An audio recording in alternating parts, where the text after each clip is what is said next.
Hello friends, welcome to Trident chef. இந்த வீடியோவில் நம்ம ரொம்ப சிம்பிளான நல்ல ஈஸியான கேரளா ஸ்டைலில் நெய் பத்தல் எப்படி செய்கிறதுன்னு பார்க்கலாம் வாங்க. இது செய்கிறதுக்கு ஃபஸ்ட்டு ஒரு பவுலில் 2 கப் அளவு அரிசி மாவு எடுத்துக்கிறேன். நான் இதில் இடியாப்ப மாவு தான் யூஸ் பண்ணுறேன். இது கூடவே இந்த மாவுக்கு தேவையான அளவு உப்பு சேர்த்துடலாம். எல்லாத்தையும் சேர்த்து நல்லா மிக்ஸ் பண்ணி விட்டுடலாம். எல்லாம் நல்லா மிக்ஸ் பண்ணியாச்சு, இது இருக்கட்டும். அடுத்து ஒரு மிக்சர் ஜாரில் 1/2 கப் அளவு ஃப்ரெஷ்ஷாக துருவி எடுத்த தேங்காய் சேர்க்குறேன். கூடவே 10 போல் சின்ன வெங்காயம் சேர்த்துடலாம். 1 டீஸ்பூன் அளவு ஜீரகம் சேர்க்குறேன். இது எல்லாத்தையும் சேர்த்து லைட்டாக அரைத்து எடுத்துடலாம். தண்ணீர் எதுவும் சேர்க்காமல் அரைத்து எடுத்துக்கோங்க. நல்லா மையாக அரைச்சிடாமல் பாருங்கள், இதே போல் கொஞ்சம் குறப்பாக அரைச்சி எடுத்து வச்சுக்கோங்க. இனி இதை நம்ம ரெடி பண்ணி வச்சுருந்தா மாவில் சேர்த்துடலாம். இதே போல் தேங்காய், வெங்காயம், ஜீரகம் எல்லாம் லைட்டாக அரைத்து எடுத்து மாவில் சேர்த்து பிசைஞ்சோம் அப்படின்னா டேஸ்ட் ரொம்ப நல்லாயிருக்கும். இனி இது எல்லாத்தையுமே நம்ம நல்லா மிக்ஸ் பண்ணி விட்டுடலாம். எல்லாம் நல்லா மிக்ஸ் பண்ணியாச்சு.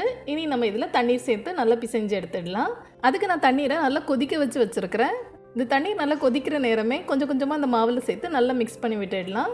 ஒரு ஸ்பூன் வச்சு மிக்ஸ் பண்ணி விடுங்க. தேவையான அளவு தண்ணீர் சேர்த்து நல்லா மிக்ஸ் பண்ணி விட்டுடலாம். எனக்கு இதில் 1/2 கப் அளவு தண்ணீர் தேவைப்பட்டுச்சு. கையில் பிடிக்கிற அளவுக்கு சூடு வந்த பிறகு நம்ம கை வச்சு இதை நல்லா பிசைந்து விட்டுடலாம். நல்லா சாஃப்டாக வரது வரைக்கும் பிசைந்து எடுத்துக்கோங்க.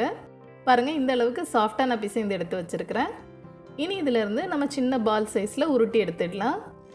ரொம்ப பெரிய பாலாக இல்லாமல் கொஞ்சம் மீடியம் சைஸில் இதே போல் உருட்டி எடுத்துக்கோங்க. இனி நம்ம இதை விரித்து எடுத்துடலாம். அதுக்கு நான் ஒரு பட்டர் பேப்பர் யூஸ் பண்ணுறேன். பட்டர் பேப்பரில் நல்லா நெய் தடவிடலாம். நெய் இல்லைனா எண்ணெய் யூஸ் பண்ணுங்கள். அதுக்கப்புறமா நம்ம உருட்டி எடுத்து வச்சுருக்கிற மாவை லைட்டாக இதில் வச்சு தட்டிய பிறகு கை வச்சு நல்லா ப்ரெஸ் பண்ணி விட்டுடலாம். இல்லைனா நீங்கள் பூரி செய்கிற கல் இருக்குல்ல, அதுலேயும் நம்ம லைட்டாக ப்ரெஸ் பண்ணி எடுத்துடலாம். ரொம்ப தின்னாக ப்ரெஸ் பண்ணிடாமல் லைட்டாக திக்காக ப்ரெஸ் பண்ணி எடுத்துக்கோங்க. பாருங்கள், இந்த அளவு திக்னஸில் நம்ம ரெடி பண்ணி எடுத்துடலாம். இதே போல் சின்ன உருண்டையாக எடுத்து நம்ம லைட்டாக பட்டர் பேப்பரில் வச்சு கை வச்சு நல்லா ப்ரெஸ் பண்ணி எடுத்துட்டோம் அப்படின்னாலே கரெக்டான சர்க்கிள் ஷேப்பில் வந்துடும். எல்லாமே ஒரே டைமில் நம்ம விரித்து வச்சோம் அப்படின்னா காஞ்சிடும். அதனால் 2-3 விரித்த பிறகு நம்ம எண்ணெயில் போட்டு பொரித்து எடுத்துட்டு அதுக்கப்புறமா மறுபடியும் விரித்து நீங்கள் எண்ணெயில் போட்டு பொரித்து எடுத்துக்கோங்க. இனி நம்ம இதை எண்ணெயில் போட்டு ஃப்ரை பண்ணி எடுத்துடலாம். ஸ்டவ்வில் கடாய் வச்சு பொரிக்கிறதுக்கு தேவையான அளவு எண்ணெய் எடுத்து வச்சுருக்கிறேன். இந்த எண்ணெய் நல்லா சூடான பிறகு நம்ம ரெடி பண்ணி வச்சுருக்கிற பத்தலை இதில் போட்டு பொரித்து எடுத்துடலாம். எண்ணெய் நல்லா ஹை ஃப்ளேமில் வச்சு பொரித்து எடுத்துக்கோங்க. நம்ம உள்ளே போட்ட உடனே பாருங்கள், அதுவே மேலே எழும்பி வந்துடும். மைதா மாவு எதுவும் யூஸ் பண்ணாமல் அரிசி மாவுலேயே ரொம்ப ஹெல்த்தியாக நம்ம இதை ரெடி பண்ணிடலாம். பாருங்கள், அதுவே பலூன் போல் ஊதி வந்துடும். ஒருவேளை உங்களுக்கு அதே போல் வரல அப்படின்னா லைட்டாக ஒருக்கா எண்ணெயில் ப்ரெஸ் பண்ணி எடுங்க, சூப்பராக வந்துடும். ஸ்டவ் ஹை ஃப்ளேம்லேயே இருக்கட்டும்.